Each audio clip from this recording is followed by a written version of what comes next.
Aloha, Scott the Asset Manager here. It's been just about a year since I've been in business for myself with Astro Manager LLC.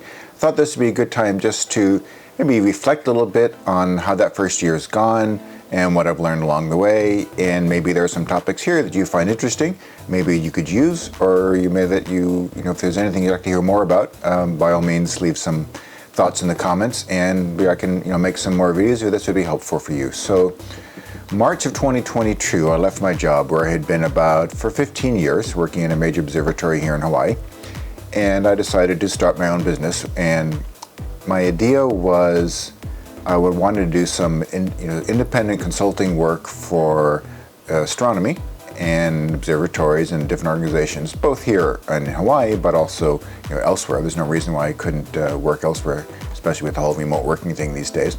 And then I thought I would spend roughly half my time doing that and half my time doing similar kinds of things, training, coaching, project management, initiation of new projects and things, but bringing some of my scientific management experience to the real world, I like to call it, the rest of the world, the sort of general business and industry.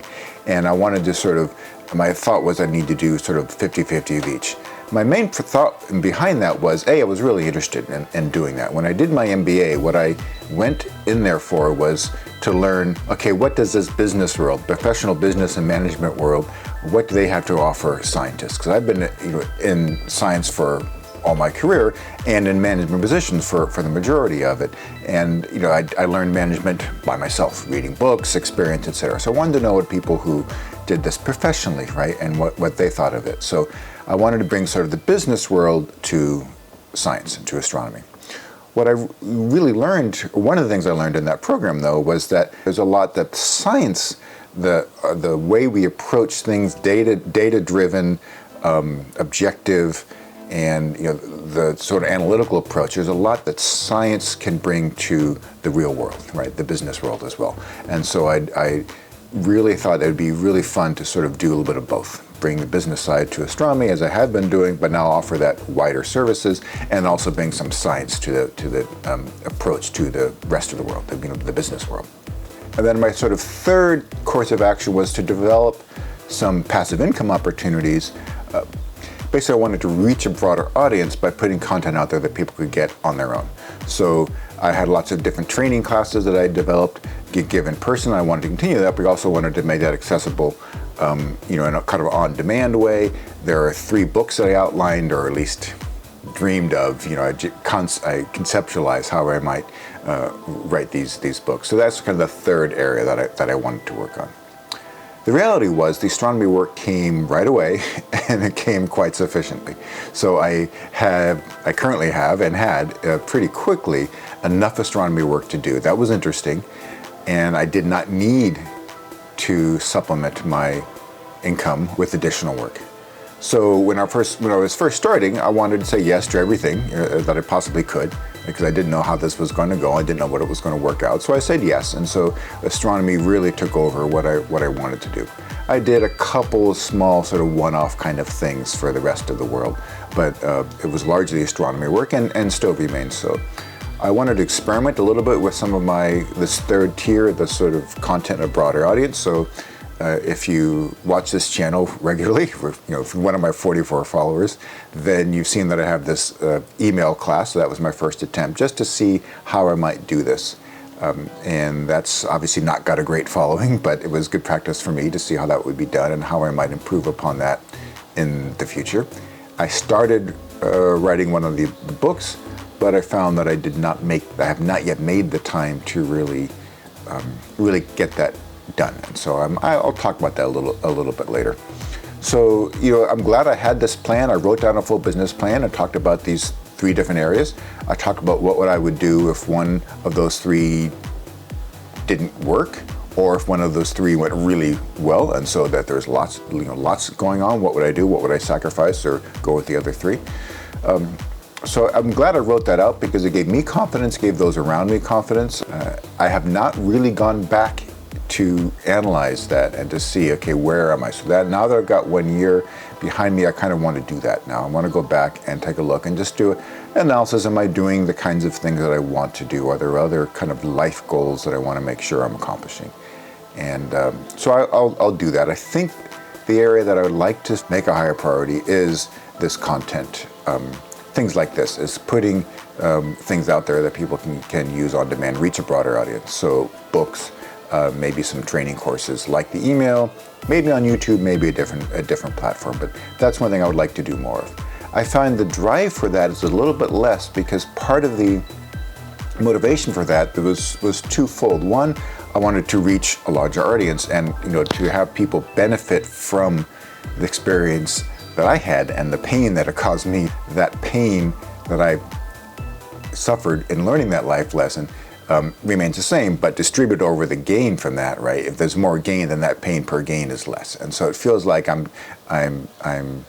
optimizing myself and my lessons learned if I can offer those to more people, because then the effort I put in to learn that, right, is results in more people benefiting. So that was part of the sort of internal motivation, and I wanted also a chance to do something more creative. That wasn't necessarily using the analytic side, the scientific side of my mind all the time. And as it turns out, a lot of the work I have now, I get both of those needs kind of met. I really feel now the people I'm working with are very good at expressing gratitude and appreciation. I can see where I'm contributing, and so I feel that sort of I'm reaching a broader audience, right? It's still an organization or a group of organization, but I feel the direct benefit, and so some of that wanting to make sure my work benefits others, I'm really feeling that. So that needs a little bit lessened than it was before, and I'm also able to do a lot of creative work, and so I've really had an opportunity.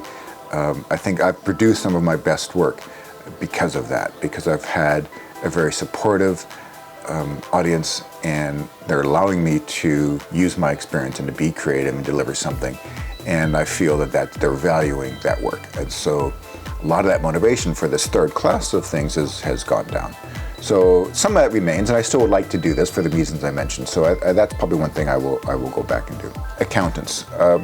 I wanted to make sure I had someone helping with taxes this year. Normally I do my taxes myself, and I wanted to have someone look at my accounting for my work, and then understand all the ins and outs. And at least in Hawaii, I don't know if this is elsewhere, but accountants, the CPAs I called they were picky, kind of like finding a doctor here. They have lots of clients, and so they're not looking for more. And so a few of them never called me back. A few said we're full. A few said, we'll call you back, and then it's a month later before you hear from them. So it took me a while to find somebody, and I really liked the group I found, and we've been working well, but it took a long time. And it turns out it was into early tax season. It was sort of the beginning of the year by the time I found somebody. And of course, they're panicking and rushed to get taxes for everybody out. So I should have started that sooner, so I could have had someone support me in that process earlier. In the end, I think it worked out okay. And for accounting, I'm using GnuCash, which is a public domain program I'm using on Linux, but it's available on other platforms. It does the whole double entry accounting for you. So it's been really easy to use. Of course, I learned the basics of accounting in my MBA program, so it's pretty familiar and confident that I can handle that part right. But it's nice to have a tool do that double entry, and I can look at my books and the different entries and make sure things line up. And I'm then able to give output of that to my tax accountant, and then they can use that in their analysis. The one thing I discovered in that process, though, all the accountants I talked to, when you say you're doing your bookkeeping, like, oh, what are you using? And the correct answer is online QuickBooks. Maybe QuickBooks on your PC or Mac is a second best answer, but they expect you to be using online version of QuickBooks, yeah, I think that's what it is, which is a commercial service. GnuCash is free.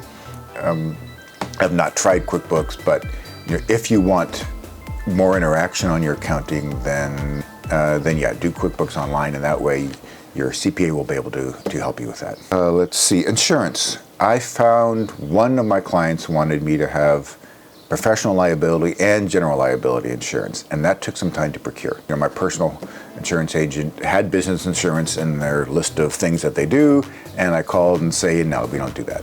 So it took me a while to find some people who did. I found only two local places that covered this kind of thing, and I forget what happened with one of them. Maybe they never called back or something, and the second one they had to call. They called back to their main office somewhere, and that took several weeks actually to organize, and that was that delayed my ability to sign one contract. But once I did, turns out that was about $1,500 a year, and what I ended up doing was incorporating that into my hourly rate. And I don't know if it'd be the same for you, but I'm doing knowledge work and I'm working from home, so it's pretty low risk, right? There's very little chance for liability, and so at that fairly low risk, this is about $1,500.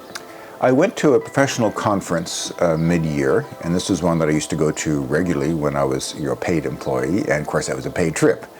This time it was not a paid. I had to pay my own trip. It's deductible, so that's roughly whatever your tax bracket, 25, 30% or so, it comes back to me. So I had to think about, was this worth it? And at least in this first one, I decided it was definitely worth it, because I wanted to. There was a lot of the people in the astronomy world who would be interested in my services were going to be at this meeting, and these are my colleagues from past decades of work in astronomy. So it was good for me to be able to meet with people and to tell them what I was doing.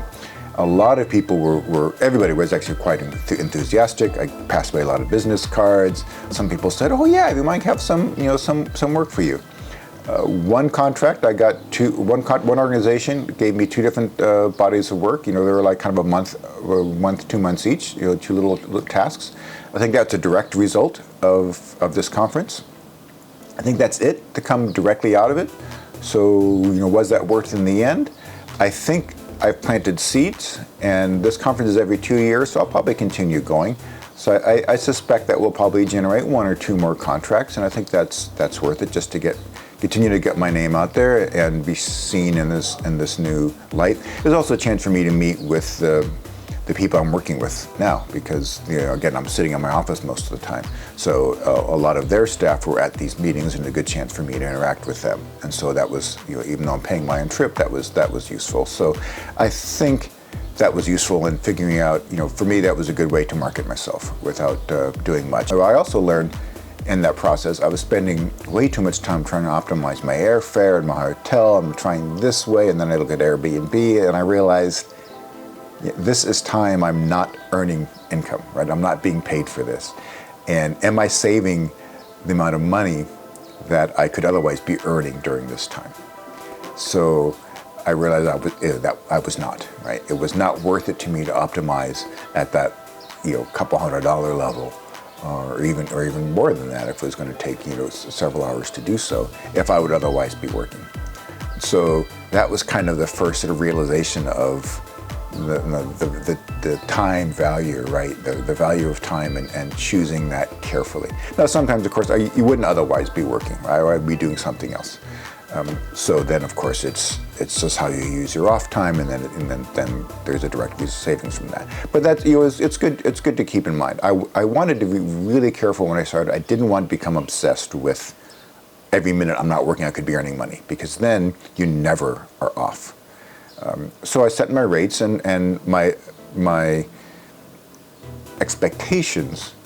My rate's high enough, my expectations low enough that I would not feel like I've got to be working 8 hours today every day, something like that, right? So I tried very hard to keep that pressure off myself, and the result is I think I have a better pace of life than I did before. I feel much more relaxed. I'm enjoying my work more, and my 1 year from my first day under contract, which was one contract for part-time, until the end of that year, my gross income was about the same as my last year in my job, previous job. So I think that would be significantly higher this year, and so I feel pretty good about that. Right? I didn't do the switch to make more money, though that's always nice. No one's going to complain. I did the switch to get more fulfillment, right? To be happier in what I was doing, and to be able to contribute more and be more valued and do more interesting work, and that's definitely the case. I was interviewed in Physics Today about, they were doing stories of physicists who've gone sort of contracting consulting route. And I said, this way of doing work, people don't pay, a high-priced consultant to do meaningless work. They don't pay one to do work they don't care about. and they don't pay you to do things you're not good at because it's a waste of money for them. So that means I am sort of guaranteed by this nature of work to do interesting work that I'm good at, that people value. Isn't that exactly what you want? And as a consultant and an independent contractor in this way, I'm kind of getting the cream, right, of what you do as an employee. As an employee, you're paid no matter what. That's kind of the attitude, right? And so a lot of your time is spent on things that really aren't all that useful. That doesn't happen to me very much anymore. So other thoughts, one of the things that I think I didn't fully understand when I started and worked out my business plan on how this was going to go and figured out what my rates should be, what should I charge for an hourly rate, and how do I actually clock my time, was sort of the overhead and the standard overhead in a day, right? If I'm working on something, I might work for an hour or two on something, sometimes less, depending on how demanding the task is and how focused and how much energy I have that day, etc. And then I might take a break. And if you're an employee, that time still keeps ticking, right? You don't say, oh, I'm reading this trade journal now, or I'm not actively generating some content. If I'm supposed to be writing a report, I've stopped writing, so I need to stay 5 minutes longer because I'm taking a 5-minute break. No, that's all part of how you get paid. But now, right, I click off, right? If I'm not sitting producing something, and then I don't get paid for it. I don't charge for it. So it's very rare that I charge an 8-hour day. So I might read a trade journal, I might go for a walk, clear my. Okay, it looks like I lost my microphone there, and I went on talking for 5 or 6 minutes, and who knows what I said, but let me try and finish that sentence. So I think what I was saying is that sometimes I'll go clear my mind, go for a walk, and while I'm doing that, of course, in the back of my mind, I'm often solving the problem or coming up with ideas that then make me more productive when I get back, but I don't see a good way to charge for that time, so so I don't. So there's lots of overhead in the day that just doesn't get charged for. So you're typically somewhere between 5 and 6 hours if I'm putting a full day in, and I often don't put a full day in. That's part of why I'm doing this, so I can take some time and do other things. But anyhow, so that overhead, I think I hadn't fully appreciated how that would enter into the calculation. So I think you have to be, when you're figuring out what your rate is, you have to counter for the fact that you're not getting paid for that work, and so that should whatever that percentage is, and then put that into your base calculation so that a 5-hour a day, if that's what it is, will get you the 8-hour day salary that you want, right, and that you deserve. So I think the hours I'm reporting, and I've heard some feedback that I'm very efficient, right? So that means they're getting good value for the hours. So there's no question there. And I think unfortunately, in negotiating contracts, I've been pretty lucky. This has not been a problem, but I think it's probably easier to go in and negotiate with a lower rate and then charge more time. Right? If I charge for some of this downtime, because the contract negotiation is going to be on the rate, and maybe there'd be a total cost cap, which of course we'd have to consider. And the bills come in, and it's like, oh, you worked this many hours. So, I think that sort of that works against this approach, because I would rather come in at a higher rate but then charge fewer hours. I think that's more fair and representative of the work I'm doing, and more fair to the client, because I'm only being paid when I'm actively working on their project.